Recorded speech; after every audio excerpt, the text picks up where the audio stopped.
Welcome to Building My Legacy podcast. This podcast is designed for leaders and entrepreneurs who want to leave a legacy and will provide strategies that focus upon key elements for legacy creation, determining your desired impact and its benefit, increasing your legacy's reach by engaging key stakeholders, planning, prioritizing, and executing. Here's your host, Dr. Lois Sonstegard.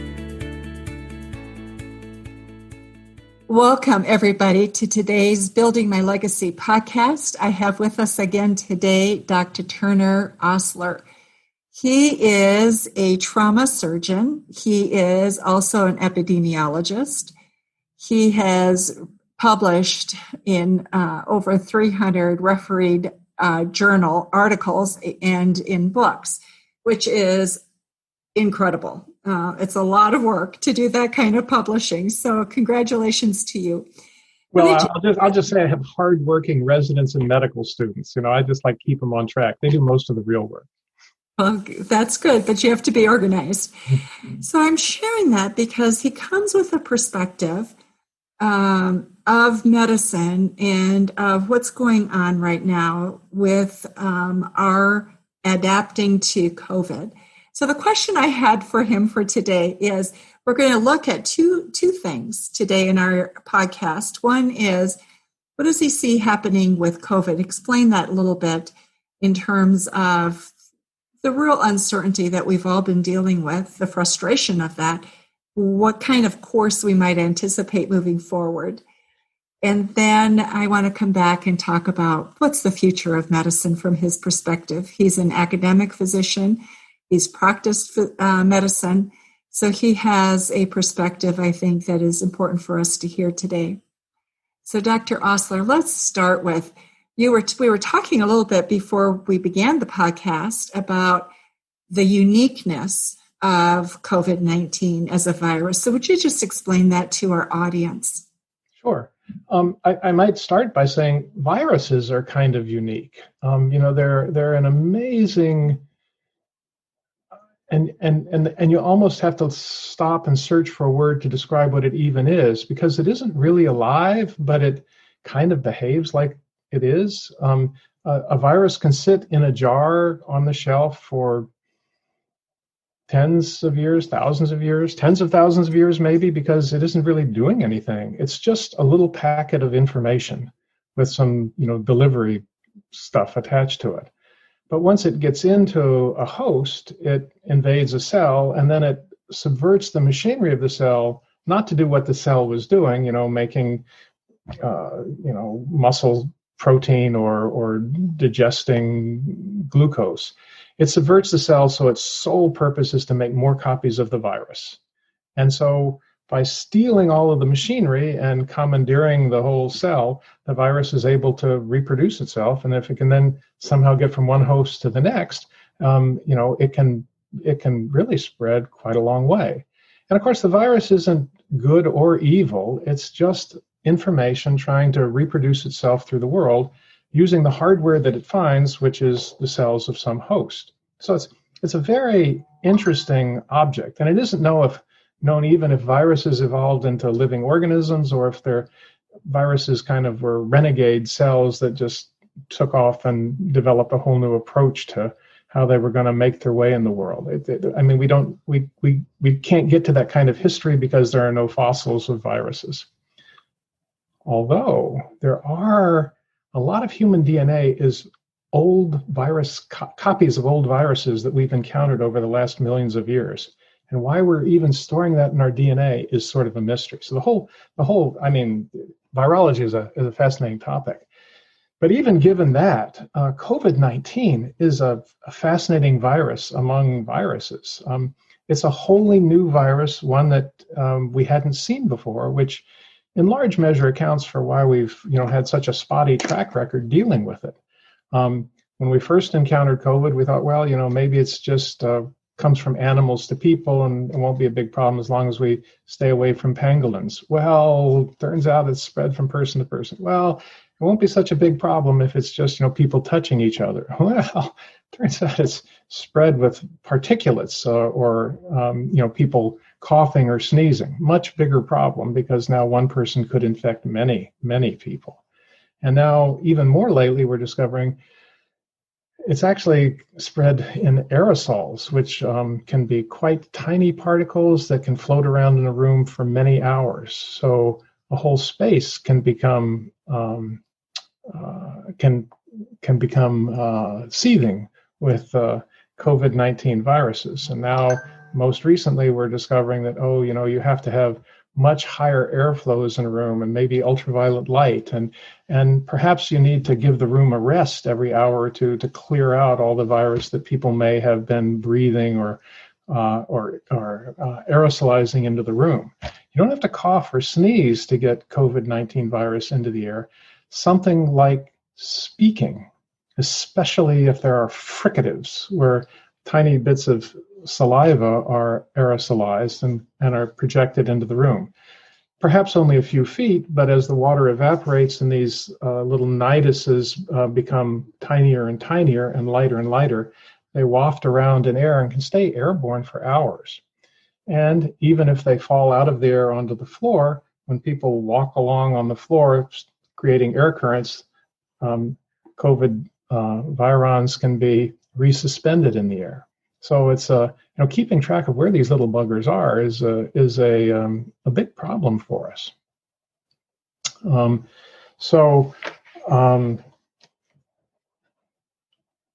The business of how we're going to behave to keep ourselves safe gets pretty complicated, because we can't really make a space entirely safe, since every person who is excreting COVID virus can create high concentrations of the virus local to him.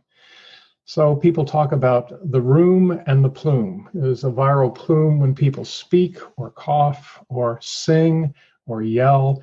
Any of these things that can cause small droplets to be expelled from the respiratory tract. Even speaking, because the vocal cords, when they vibrate against each other, aerosolize moisture that's on the vocal cords. So that's the plume that comes out of the person, and then that plume fills up the room. And now you need, you need architects and engineers to try and arrange for airflow that's fast enough to keep the room scrubbed of high concentrations of COVID-19.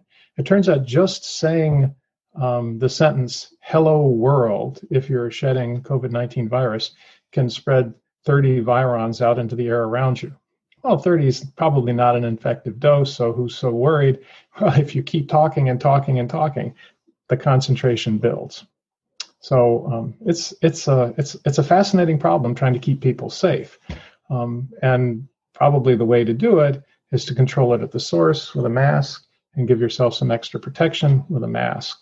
And by having two masks between someone who's shedding virus and someone who doesn't wish to be infected, the masks aren't additive, they're multiplicative. So if 10% of the virus gets past the speaker's mask and 10% of the virus gets through the listener's mask, then only 1% of the virus made it the whole trip. And that 2 orders of magnitude drop in a viral concentration can be enough to make what would have been an infection not a problem. So when people are now going back to work, Dr. Osler, given the plume and the way it spreads in the air, what does that really mean? Masks, is that alone sufficient? I know where people are trying to create space, but nonetheless, when you have groups working together, there is, you're looking at a project, you're looking at timesheets, you're looking at reports, and you're on top of each other before you realize it. So it's a big problem. And I think reengineering workflow is going to be a lot of it. We're discovering at this moment, you can accomplish a lot being in different rooms. So the notion that we have to be in the same room to get work done needs closer examination. And it may turn out that, what COVID-19 is going to tell us is all that office space in New York City was corporate dollars wasted. Everybody could have been sitting at home and we could rent that building to some other company. So that's the first thing, is that by reengineering workflow, maybe we don't need so many people so close together so much of the time.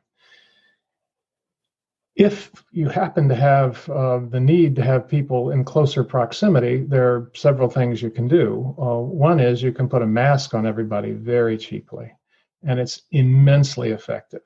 It's one of the catastrophes of COVID-19 that early on, in an attempt to save masks for healthcare workers who were the tip of the spear and, in the belly of the beast and needed protection, the message that was passed around was most people don't need them in order to preserve our meager supply of masks for healthcare providers. This was a catastrophic error in messaging. It's never a good idea to lie to people. And it was understood that everybody should be wearing a mask. We were just trying to save masks for those who needed them more.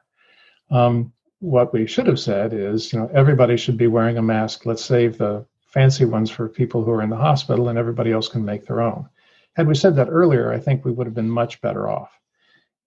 But by now we've gotten to the point where pretty much everybody agrees that masks are the cheapest, safest, most effective intervention available to us. And in some mathematical modeling, if everyone were to wear a mask, the R0, the transmissibility of the virus, falls below 1, which is like the crucial level. If the transmissibility can be driven down below a level of 1, which means on average a person gives the virus to one other person. If that's less than 1, if on average a person gives the virus to a half a person, which is only half the time does a person give the virus to someone else, well, the virus will just peter out organically. And in some modeling, it suggests that if everybody wore a mask scrupulously, that would be enough to suppress the pandemic. So that's top of my list because it's cheap and effective and basically without any side effects. As soon as you vaccinate somebody or do something fancy, you can create a problem that you weren't aware of. But there are basically no problems associated with mask wearing. So that's the first thing. The second thing is to keep people as far apart as you can. If they can collaborate over the web, that's perfect. If they need to be in the same room, you can have space in the room. Or better, if they can be out of doors, that almost completely solves the problem. In a large study out of Wuhan, China, they did careful contact tracing for 7,000 cases of COVID-19. And only 2 cases apparently occurred out of doors. Almost every transmission of COVID-19 has occurred indoors. So in some sense, it's not the virus that's the problem. It's humans' proclivity to put themselves in tiny boxes crowded with other people. This is an unusual behavior for our species, which for 3 million years were hunter-gatherers that didn't have any buildings and were out of doors all of the time. If we were out of doors, it wouldn't be an issue for us. But because we're in confined spaces, it's a much bigger problem. So if we can get the number of people down, then we can also re-engineer the space to have bigger airflow. If you can open a window, that's terrific. If you can't, you need your building engineer to turn up the airflow so that the air in the room is swapped out, ideally every few minutes. Typically, it's once or twice an hour. So there's room to run by just replacing the air in the room more frequently.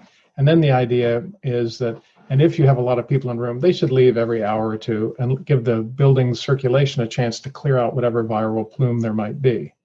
So there's the plume of virus particles that come from someone speaking or coughing or laughing or shouting or singing. And then as the water evaporates, these particles become water-free, smaller and lighter, and can waft around for hours in the air. And then the whole room becomes contaminated. The very air in the room becomes contaminated with COVID-19. And this is a problem because COVID-19 is inhaled down through the mouth, down the trachea and into the lungs and settles in the alveoli, which is, where the COVID pneumonia develops and creates such a catastrophe for people. If you get COVID spittle on your forehead, you're fine. It won't get through your skin. But if you inhale COVID-19 virus particles deep into your lung, into your alveoli, this can be a big problem. So as you watch what's happened, where do you see this moving during the fall and into the winter, which is usually our flu season? People are most vulnerable during this period of time. And what should we anticipate? What do we need to be prepared for? How do we need to think and approach this? Very smart people have said it's very difficult to make predictions, especially about the future. And COVID-19 is a hard problem because it doesn't just depend on the virus. It depends on what we do. And if we, decide that we're going to stop going out to bars and stop, singing at karaoke bars, and we're going to wear masks, the future is quite different than if we all go back to carousing at night, unmasked and in crowded spaces. So the question you're asking is really, how are we going to behave as a population? And the answer is, I don't know, but as a Bayesian statistician, my first guess is pretty much we're going to behave the way we used to behave. So you watch college kids, and they pretty quickly, devolve to maskless, fun because they're kids, and likely they'll be fine. That said, there have been deaths in that demographic, and they certainly aren't invulnerable, and their behavior certainly puts older people at risk by spreading the virus through the population. So we'd prefer that everybody wear masks and so on. So what is going to happen? I think that it's already happened, right? I mean, we've had colleges open and then slam shut as soon as they had the first 300 cases. So now colleges are trying to open in a little more controlled way, but the problem is there are lead times involved. It takes a week to get sick, and it takes another week to get sick enough to be hospitalized, and it takes a few weeks to die. And so, it's a month that goes by before you see a spike in the deaths. And so it's hard to keep track. However, the Urbana campus of the University of Illinois has put in place a testing regimen where they're going to test every kid on campus twice a week. And according to some mathematical models, if you can test every kid 2 or 3 times a week, you can catch them before they spread very much virus very far. And that may be enough to suppress the virus. How's that even possible? Well, you have to use a different kind of test. The PCR tests that we've been using are terrifically accurate, but they're very expensive, and sometimes they're way oversubscribed, so sometimes it can take a week or longer to get the result back, at which point it's sort of pointless. These more recent point-of-care tests that detect antigens produced by the coronavirus rather than its RNA are much cheaper and much quicker and can be done like a pregnancy test at home. And so if you can start testing kids like that, then it may be possible to get up and running in something that's much more recognizable as America.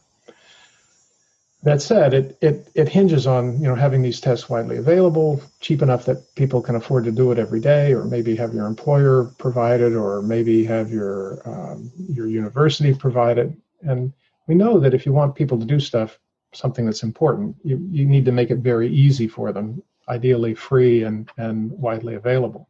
So it may just be that cheaper, faster testing will kind of provide enough of a bulwark against COVID-19 that, along with social distancing and masks, can drive the virus down to the point where we stop talking about a pandemic and we just talk about how inconvenient it is. And rather than having people dying at a rate of 1,000 a day, we'll have something that's way less. 1,000 people dying, that's like 3 airplanes crashing. If 3 airplanes are crashing every day, people would be going crazy. Well, I guess we're going pretty crazy over COVID-19 too, but the immediacy of it is, that's a lot of deaths. And that's a way underestimate. We're coming to understand that, as a doctor, when somebody dies and you say, well, did they die of COVID? Well, they had COVID, but they also had an MI and he wasn't so well to start with. So what killed him? Well, when you I filled out many death certificates, it's hard to know what killed somebody because usually there's more than one thing wrong. So who gets credit for the kill, right? Was it his heart attack or was it the fact that, so in order to get better estimates of how many people COVID-19 is actually killing, the way a statistician would do it is we'd look at how many people died in August of 2019. And then we compare it to how many people died in August of 2020. And then the difference is due to COVID-19. That's the thing that changed between 2019 and 2020. And by doing these differences in overall mortality, you get a much more accurate measure of how many people overall were killed by COVID. And it's way over 200,000. So, but these are just numbers, of course. But having accurate numbers is the first step to being able to do mathematical modeling and figuring out what's important if you're trying to stop an epidemic. And that's the kind of mathematical modeling that interests me most. And that's why I'm such a proponent of masks, because when we put things like masks into a model, they really, really are powerful predictors of driving down COVID-19 rates of disease, hospitalization, and death. The good news as I listened to you talking about that is wearing a mask is pretty simple. It's inconvenient. And safe and cheap. And actually, we make our own here at home. We take a shop towel. You need a shop towel, 6 staples, and 2 rubber bands, and you can make a mask that's really pretty effective in under 60 seconds. So I would like you to just say a few words about the push towards vaccines and what you see with that, and the value of it. I'm one of those who has my flu shot every year, but I also know I still may sometimes get a mild flu episode. So if you would speak to that, please. So the business of making vaccines is extremely complicated, especially the flu vaccine, because there are different strains of the flu virus. And so every year, the people who make the flu vaccine have to guess months in advance which strain of the flu virus is going to be sweeping through this year, and so which strain of the flu virus we need to target with our vaccine. And they can't target more than 2 or 3 because it gets very complicated to make a vaccine that goes after more than one virus. So some years they get it right and it seems to work better, and some years that we're protected against the wrong kind of flu. So there's that whole thing. COVID-19 doesn't have that problem. It's a single virus, so that's pretty straightforward.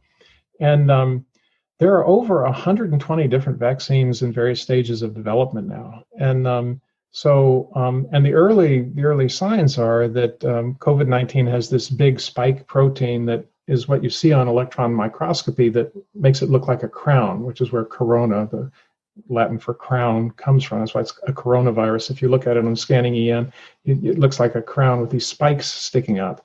And the spikes are the things by which it attaches to a cell in order to get inside the cell and steal the machinery. And it turns out that we can make the vaccines that are under development. Almost all of them target this single spike protein, and they do so well, and they make antibody that binds to it. And these early vaccine trials, show that it protects monkeys pretty well, and hamsters are another good model for testing this kind of stuff. And and in humans, when we've given them the Moderna vaccine, for example, out of Boston. people make a robust antibody response to the vaccine, which suggests it's going to be quite protective against the virus. So it's very likely that we'll be able to have a good vaccine pretty quickly, maybe by early next year. Will that be the best vaccine? It might be that still better vaccines come along, but that's really not a problem. We want to have more than one vaccine in our arsenal. Also, making 300 million doses of the vaccine is going to require a lot of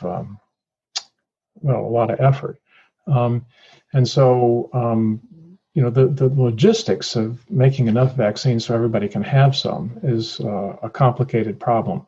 And as you're making vaccine, first you have some and then you have more, but who gets the first doses of vaccine? I mean, you can easily imagine a food fight about, who gets the vaccine. Ethicists and others have thought carefully about these problems, and it seems likely that the plan ought to be to give the vaccine first to the people who are the tip of the spear, healthcare providers who are in the thick of it, and then give the vaccine next to groups that are most at risk, which would be people who are working in slaughterhouses or nursing homes or prisons, where infections have been cataclysmic, and then have the vaccine filter out to other people as it becomes available. So these kinds of considerations are kind of being worked through now. You hope that Congress doesn't pass a law that they get vaccinated first, but you have the feeling that the rich and well-connected are going to get vaccinated early. You just have that sense. Well, yeah, you don't know, and but it's good news to know that you think that the vaccine, because of the nature of the coronavirus, can be targeted and can be effective. So I think that's good news to a lot of people. And I got to say that ordinarily a vaccine takes 5 or 10 years.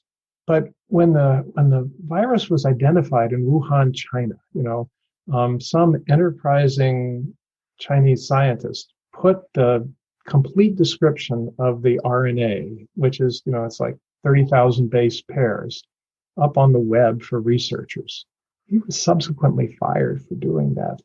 Little known fact, but the structure of the viral DNA was immediately available to researchers around the world.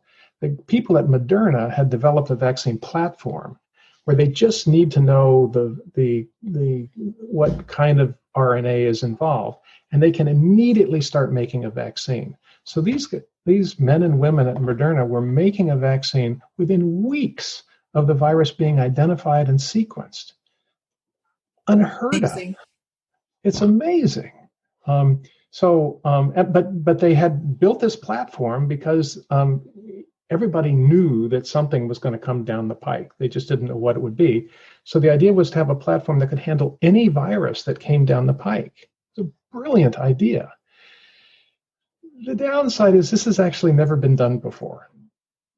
So so far, it's working great, but we've never actually developed a vaccine based on this platform before. So it'll be, it's nice that we have other irons in the fire, but this is a great one. I just grand rounds here at the University of Vermont last Friday was on COVID-19 vaccines. So a lot to be said about it, but we don't have nearly enough time. It gives hope, and that's what I think people want right now more than anything is hope. Before we leave our discussion, Dr. Osler, I do want to just briefly, from your perspective, talk about where do you see the future of medicine going? Because I hear so much discussion. I feel a lot of anomie from physicians, and a disquiet about them. And so from your perspective, you've been in the business, your wife is a physician, and a rheumatologist, a specialist. Where do you see medicine going? We need doctors. We clearly know that from having gone through COVID. So what do you see happening? I have to say, I came through the halcyon days of medicine. I had a terrific career, doing surgery. I just loved every minute of it, and training residents and medical students. But over time, there were more and more requirements for filling out paperwork and fighting with insurance companies, and getting certification for this and approval for that, and one thing and another. Got to be harder and harder to actually do the business of operating and taking care of patients, because there were more and more demands that kind of were placed on physicians. So I watch my colleagues, kind of struggle under the burden of, having to do more paperwork for every day, and coming home later and later, and going to work earlier and earlier. So that when our son was finishing it with his degree in computational biology at Cornell, I said, well, you ought to at least apply to some medical school, because, you did pretty well in the MCATs. But I didn't really feel like I should try and sell the project to him, because I don't really know how medicine's going to be in the next 20 or 50 years. I don't know if it's going to be fun. I don't know if it's going to be fulfilling. I do know that training a physician is expensive. Estimates are $1 to $2 million to train a doctor. So you can't push all that off on kids who are going to medical school, but they push a lot of it off on them. So these kids are getting out of medical school with hundreds of thousands of dollars of debt. And if you add to that their college debt, these kids, and then they start a residency where they get paid nothing.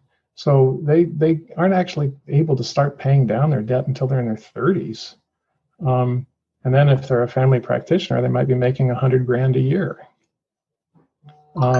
So and then we wonder why there aren't any family practitioners. Well, these kids, they want to pay off their debt before they die. So the picture is complicated, because kids go into it because they want to do the right thing. But by the time they get through 4 years of medical school and start looking at a residency, more and more of them are looking at residencies that will allow them to start making money to pay off their debts. So all of a sudden, kids who want to be family practitioners are much more interested in dermatology or orthopedic surgery, neurosurgery, and I think this is a terrible precedent, to have kids' career aspirations so subject to financial constraints. Meanwhile, the United States continues to need a huge influx of physicians, and we've discovered it's much easier to let some person who trained in India, speaks great English and got good medical training, into the United States. You stamp their visa and you have a doctor for, well, $0 instead of the $2 million it costs to train up a U.S. citizen. But is that really how we want medicine to develop? Most of the fellows in the rheumatology department here at the University of Vermont are FMGs, foreign medical graduates, because rheumatology isn't remunerative enough to, attract students who've come through who went to medical school in the United States. So it's a very complicated picture. And as soon as you are ambivalent about recommending it to your kid, you have to think, boy, what is the future going to be like? And then there are these really big ideas, like a radiologist looks at an X-ray and then tells you about it. Well, there are perfectly good radiologists in India, and they're 12 time zones away. So you could just take all the X-rays from your hospital and send them to India and have the readings back on everybody's desk the next day. And physicians in India work for a pittance compared to hiring a radiologist here in the United States. So there was a huge push to try and get all your X-rays read on another continent. as a surgeon, it was very helpful to be able to go down to the radiology department with some wet film and ask some radiologist to, help me puzzle it out. Something you can't do with somebody in India. But if it's going to be driven solely by financial considerations, outsourcing your x-rays to India makes perfect sense. And a pathologist just looks at a slide and says, this is cancer, it isn't. It's just pattern recognition. There's software to do that.